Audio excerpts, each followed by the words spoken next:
मित्रांनो, आज आपण ज्या औषधाबद्दल माहिती घेणार आहोत ते एक रोजच्या आपल्या जीवनात वापरण्यात येणारं एक महत्त्वाचा घटक आहे, ज्याला आपण मराठीमध्ये तुरटी असे म्हणतो आणि इंग्लिशमध्ये त्याला ॲल्युमेन असे म्हणतात. तर ह्या अशा तुरटीपासून बनवलेलं जे होमिओपॅथिक औषध आहे त्याचं नाव ॲल्युमेन आहे. आपण बघतो की जेव्हा पाण्यात गाळा असतो आणि आपण जर तुरटी फिरवली त्या पाण्याच्या पृष्ठभागावर जर तुरटी फिरवली तर पाण्यामध्ये जी छोटे छोटे मातीचे कण आहेत ते सर्व एकत्र येऊन पाण्याच्या तळाशी बसतात व वर अत्यंत असं स्वच्छ पाणी, नितळ पाणी आपल्याला दिसतं व सगळा गाळ जो आहे तो खाली बसलेला दिसतो. ह्याचं कारण म्हणजे ही जी तुरटी आहे पोटॅशियम ॲल्युमिनेट, हे मिनरल किंगडमचं औषध असून ही जी तुरटी आहे ही जर पाण्यात फिरवली तर पाण्याच्या पृष्ठभागावर जे छोटे छोटे मातीचे कण आहेत त्या कणावर जो निगेटिव्ह जो भार असतो त्याला न्यूट्रलाइज करायचं काम ही तुरटी करते. ते निगेटिव्ह भार कमी केल्यामुळं हे सर्व जे मातीचे छोटे छोटे कण आहेत ते एकत्र येतात आणि त्याचं वजन वाढल्यामुळे ते पाण्याच्या तळाशी बसतात. अशा प्रकारे सगळा गाळ खाली बसतो आणि नितळ पाणी वर राहतं. तसंच दाढी केल्यानंतर आपण बघतो की बरेच जण गालावर तुरटी फिरवतात. तर तुरटीचं काम आहे की ज्या ठिकाणून एखाद्या रक्तस्राव होत असेल तो रक्तस्राव गोठवण्याचं काम, ताबडतोब रक्तस्राव बंद करण्याचं काम ही तुरटी करते. तसंच ही तुरटी अँटीसेप्टिक म्हणून पण वापरली जाते आणि डिओडोरंट म्हणून पण वापरली जाते. म्हणजे समजा ही तुरटी जर फिरवली तर बॅक्टेरियामुळं जे चेहऱ्याच्या त्वचेवर बॅक्टेरिया असतात त्याच्यामुळं जर घाण वास येत असेल तर तो ह्या तुरटी फिरवण्यामुळं कमी होतो. तर नॅचरल ॲस्ट्रिंजंट पण आहे ही तुरटी आणि ह्याचा होमिओपॅथिकमध्ये उपयोग कसा केला जातो आपण बघूया.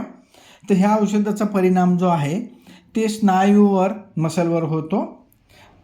स्नायू लटके पडतात, कोरडेपणा असतो. ॲल्युमिनियममध्ये पण कोरडेपणा असतो, ॲल्युमेनमध्ये पण कोरडेपणा असतो. आवळल्यासारखी वाटण्याची भावना ह्यामध्ये असते.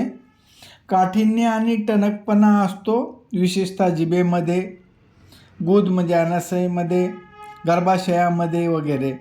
कॅन्सरच्या गाठी असतात, गाठी सुजून टणक व मोठ्या होतात आणि जे अल्सर्स असतात, व्रण असतात त्याचा जो तळभाग आहे तो टणक दिसतो.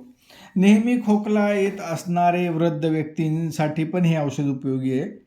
यामध्ये रक्तस्रावामध्ये मोठाल्या गाठी पडतात. गुदाच्या किंवा गर्भाशयाच्या कॅन्सरमुळं जर कॉन्स्टिपेशन झालेलं असेल किंवा बद्धकोष्ठता असेल तर त्यासाठी हे अत्यंत उपयुक्त औषध आहे. दोरीनं बांधल्यासारखं हातापायांना वाटणं ह्याच्यासाठी पण हे औषध आहे. डोळ्यावर किंवा दातावर शस्त्रक्रिया केल्यानंतर जर काही उपद्रव झाले असतील तर त्यासाठी पण ही तुरटी किंवा ॲल्युमिन हे औषध वापरलं जातं. ह्या ॲल्युमिनियमचे औषध असणाऱ्या व्यक्तींचे स्त्राव हे पिवळ्या रंगाचे असतात. अशाच प्रकारचे पिवळ्या रंगाचे स्त्राव नायट्रम फॉसमध्ये पण असतात आणि ॲल्युमिनमध्ये पण असतात. पल्सेटिलममध्ये पण असतात, पण पल्सेटिलममध्ये त्याचा कलर सारखा चेंज होत असतो स्त्रावाचा. तसा प्रकार या ठिकाणी नाही आहे आणि या ठिकाणी गाठी होण्याची, टणक होण्याची प्रवृत्ती जास्त आहे.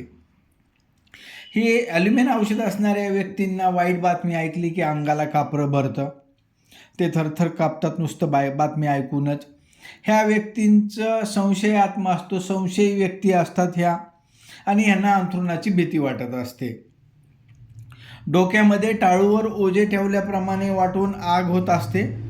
गार हाताने डोक्याला दाबल्यावर बरं वाटते. जेव्हा चक्कर अंधार येत असते तेव्हा पोटात खड्डा पडल्यासारखं किंवा खळीत पोकळ असल्यासारखं वाटतं. डोळे उघडल्याने किंवा उजव्या कुशीवर झोपल्यावर ह्या व्यक्तींना बरं वाटतं. डोळ्यामध्ये मेणबत्तीच्या उजेडात एक वस्तू दोन दिसतात. तिरळेपणा असतो, विशेषतः उजव्या डोळ्याचा. उजवा डोळा नाकाकडे वळलेला असतो. घशामध्ये टॉन्सिलच्या गाठी सुजून मोठ्या व टणक होतात. म्हणजे सूज आणि टणकपणा हे या औषधाचं वैशिष्ट्य आहे. वारंवार सर्दी होऊन पातळ पदार्थ गिळताना त्रास होतो. पडजीभ लांब होते. खोकलताना घसा खवखवतो. आवाज अजिबात उमटत नाही. घसा जर बसला असेल सर्दी पडशानी किंवा टॉन्सिल्सच्या आजारात जर घसा बसला असेल तर तुरटीच्या पाण्याने गुळण्या करणे आणि पोटातून हे औषध देणे उपयुक्त ठरते. उदरमध्ये पोटाचा हट्टी मलावरोध असतो.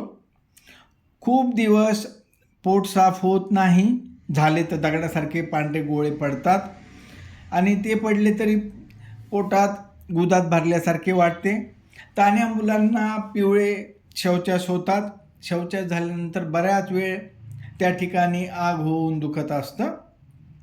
पुरुष जनेंद्रियामध्ये जुनाट परमा असतो, सिफिलिस असतो. स्त्राव पिवळा असतो, आधी बघितल्याप्रमाणे आपण मूत्रमार्गात गाठी लागतात. स्त्री जनेंद्रियामध्ये गर्भाशयाचे मुख टणक होते, स्तनात टणक गाठी होतात. पाळीचा स्त्राव पाण्यासारखा पातळ असतो. व्हाईट डिस्चार्ज हा पूर्ण व्हाईट नसून पिवळसर असतो. पिवळेपणा, टणकपणा आणि गाठी हे 3 गोष्टी या औषधाच्या महत्त्वाच्या आहेत.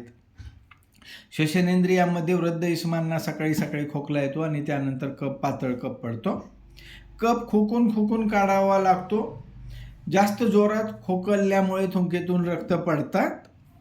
हृदयामध्ये उजव्या कुशीवर जर झोपलं तर छातीत धडधडत असते. त्वचा रोगामध्ये आपण बघितलं ते जे त्वचेचं जो अल्सर आहे त्या अल्सरचा बेस हा टणक असतो. कॅन्सरच्या रुग्णांसाठी सुद्धा हे औषध उपयोगी येतं, जेव्हा त्याचा जो बेस आहे तो टणक असतो आणि स्त्राव पिवळे असतात. रशनाच्या व शेषनाच्या वरील भागाचा इसब, एक्झिमा जर असेल पेनिसवर किंवा स्क्रोटमवर तर त्याच्यासाठी हे एक महत्त्वाचं औषध आहे. खरखरीत असतो भाग, भेगा पडलेल्या असतात, कडकपणा असतो त्वचेला त्या ठिकाणी. या औषधाच्या रुग्णांना थंड हवेनं यांची लक्षणं वाढतात, झोपेत यांची लक्षणं वाढतात, उजव्या कुशीवर निजल्याने पण आजार वाढतो, डाव्या कुशीवर झोपल्यानंतर बरं वाटतं. तर उजव्या कुशीवर निजल्याने हृदयाची धडधडणं असेल किंवा पोटाचा आजार असेल तर तो वाढतो. डाव्या कुशीवर पाठीवर झोपल्याने बरे वाटते. तर धन्यवाद. आज आपण बघितलं ॲल्युमिना हे औषध. पुढल्या वेळेस कोणतं औषध बघायचं ते प्लीज कॉमेंट करून सांगा. धन्यवाद.